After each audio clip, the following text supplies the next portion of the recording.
வணக்கம்.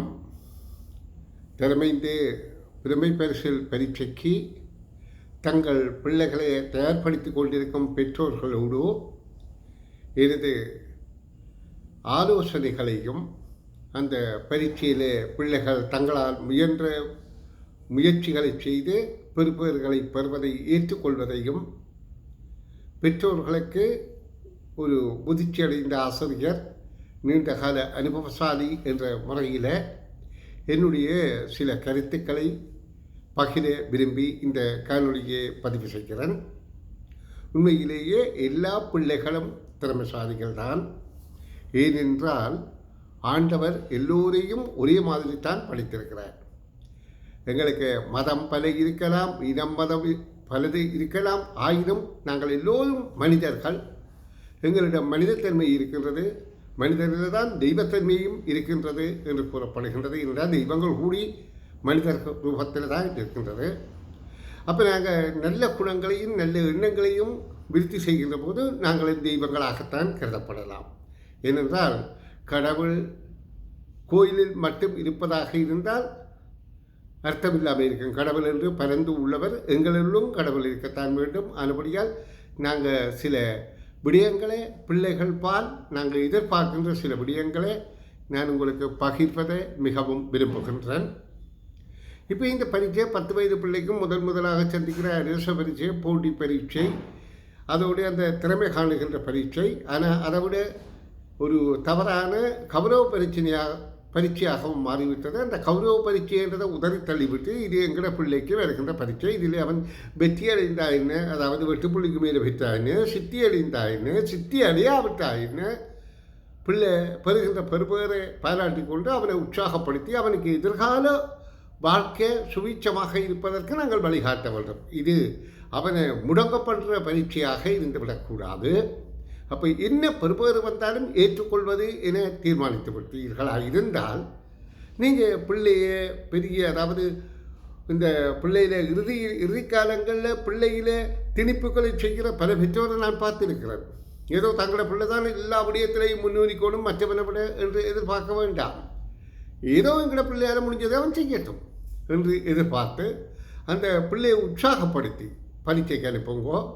மற்ற பரீட்சைக்கு போகிறதுக்கு முதல் தினங்களில் அந்த பிள்ளைகளுக்கு அதிக சுமைகளை செலுத்தாதீங்கோ.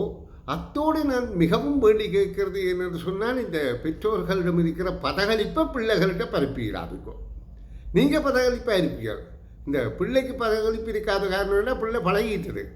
ஆனால் பெற்றோரான உங்களுக்கு ஏதோ இந்த பரீட்சை உங்களை விட உங்களுக்கு தான் வைத்தது போல நீங்கள் எதிர்பார்த்து கொண்டு உங்களோட பதகளிப்பின் தொற்று நோயையும் பிள்ளைக்கு பரப்பி போடாதுங்கோ. அதனுடைய அன்பு பெற்றோர்களை இதில் என்ன பெறுபேறு வந்தாலும் நாங்கள் ஏற்றுக்கொள்வோம். ஒரு புள்ளி, அதாவது மற்ற பிள்ளையை விட ஒரு 2 புள்ளி குறைந்த உடனே ஆதங்கப்படுகிறீர்கள். அதெல்லாம் தவறு. அடங்கி எல்லாரும் ஒரே மாதிரி இருக்க முடியாதானே. அப்போ எங்களோட பிள்ளை எங்களுக்கு ஏற்ற மாதிரி இருந்தால் சரி, அவன் பெறுகின்ற பிள்ளையை நாங்கள் ஏற்றுக்கொள்வோம் என்று உறுதிமனத்தோடு இருந்து கொள்ளுங்கோ. மற்ற பரீட்சத்தின நேரம் அவர்களை பதகலிக்க வைக்காதீங்கோ. உற்சாகமாக அன்றைய தினத்தை முதல் நன்றாக உறங்க வைத்து ஆறுதலாக நீங்கள் ஆலயங்களுக்கு செல்வதாக இருந்தால் ஆலய வழிபாடு முதல் நாளும் போகலாம். அன்று காலையிலையும் போயிட்டு பரீட்சைக்கு விடலாம். மற்றது உங்களுக்கு கற்பித்த ஆசிரியர்களிடம் அவர்களுடைய ஆசீர்வாதம் மிக முக்கியமானது. என்று சொன்னால் இது ஒரு மானசீகமான செயல். அப்போ நீங்கள் அந்த ஆசிரியர்களிடம் மனம் நோகிற மாதிரி நடந்து கொள்ளாமல் அவர்களை சென்று அவர்களை தரிசித்து செல்வது இன்னும் சிறப்பாக இருக்கும் என்று நான் கருதுகிறேன். என்ன காரணம் என்று சொன்னால், தெய்வம் என்பது மானிட ரூபத்தில் தான் நாங்கள் இங்கே காணக்கூடியதாக இருக்கிறது. உங்களுக்கு கற்பிக்கிற ஆசிரியர் தான் உங்களுக்கு தெய்வமாக இருக்கலாம். ஏனென்று சொன்னால் அவர் அறிவை போட்டுக்கிறார். அவர் தான் உங்களுக்கு அறிவு என்பதும் ஆண்டவன் கிருபை தானே. அந்த வகையில் நீங்கள் அந்த தினத்தை மங்களகரமாக ஆரம்பித்து பரீட்சையில் போங்கள். ஏனென்று சொன்னால் 6ஆம் தேதிக்கு பிறகு நாங்கள் இந்த விடயம் பற்றி எது விடயமும் கதைக்கக்கூடாது என்பதற்காக நான் இன்றைய காணொலியில் இதை பதிவு செய்கிறேன். நான் இப்போ என்னுடைய முயற்சியில் இறுதி கட்டமாக 10 வருட அரச பரீட்சைத்தாள்கள் வெளியிட உத்தேசித்திருந்தேன். ஆனால் 10 வருட அரச பரீட்சைத்தாள்களை பிள்ளைகள் ஒரே அடியாக கிரகிப்பது கொஞ்சம் கடினம் போல் தோன்றுவதால் 5 வருடத்தோடு நிறுத்திவிட்டேன். ஏனென்று சொன்னால் 2000 2020 2024 வரையில் இன்றைக்கு 5 வருட அரச பரீட்சை தாள்கள் இருக்கிறது. இது போதும். இந்த 5 வருட அரச பரீட்சை தாள்களையும் கேள்விகளுக்கு விடையளிக்கிற நுணுக்கங்கள் பிள்ளைகளுக்கு அப்படியே புரிந்து கொள்ளும் என்றால் வினாத்தாள் ஒன்றில் நிச்சயமாக நான் சொல்கிறேன், அந்த பிள்ளை 80 புள்ளிகளுக்கு மேலே 100ல் 80க்கு மேலே பெறும். பாடசாலையில் படித்த பாடப்பிறப்பில் அந்த பிள்ளை 70 60 70க்கு மேலே அல்லது 80க்கு மேலே வரலாம். அப்போ 8 புள்ளிக்கு மேலே போகலாம். ஆனால் நிச்சயமாக சித்தி அடையும். அப்போ நாங்கள் பிள்ளை சித்தி அடையணும் என்று எதிர்பார்க்கறதுல தவறு இல்லை. அந்த மாதிரியான பெறுபேறுகளை பெறுங்கள் என்று கூறிக்கொண்டு நான் உங்களுக்கு மீண்டும் சொல்வது என்னென்று சொன்னால், இப்பொழுது 5 காணொளிகள் நான் இதோட பிளேலிஸ்ட்டில் இருக்குது. இது 6வதாக போடுறேன். அந்த பிளேலிஸ்ட்டில் முன்னுக்குள்ளதை பார்ப்பவர்கள் தான் இதை பார்த்திருப்பார்கள் பெரும்பாலும்.